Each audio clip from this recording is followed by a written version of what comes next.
Istraživanja su pokazala da se ispod ove planine nalazi ukupno 530 miliona tona rude. Od te rude može da se proizvede više od 1.000.000 tona bakra i više od 120 tona zlata.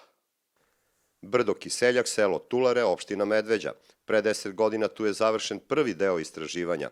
U uzorcima sa 80 metara dubine u toni sirove rude pronađeno je 2,7 kg bakra i 0,26 grama zlata. Ovo je prvi od mnogo koraka koje treba da pređemo u budućnosti. Imamo dosta činjenica, ali moramo da uradimo dodatna bušenja, zatim ekonomske, ekološke, socijalne i društvene studije. Nadamo se u sreću da će sve biti dobro, jer već imamo vredne rezultate, ali ima još puno posla. Protiv kandidati Kiseljaku su 3 mesta na jugu i istoku Srbije, ali meštani Tulara veruju da su pobednici. Mislim da je predsjednik mislio na Tulare. 1000%, znači Jelac je povezano sa celim tim krajem, znaš. Znači 1000% da je tu bogatstvo bakra. Ja bar tako mislim i prepostavljam tako da ti kažem. Pa kako da nije dobro? Kako da nije dobro? Ali daj Bože. Da je ovde. Da je ovde.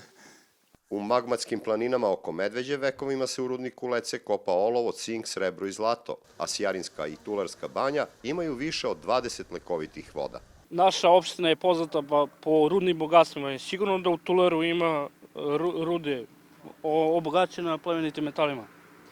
Ove planine ima mnogo rude. Mnogo, a? Jes. A šta ima sve? Olovo, zlato.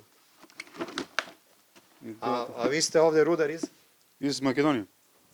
Mi smo možda promašili najbogatije nalazište zlata u Srbiji, ali smo ipak prikazali veliko bogatstvo.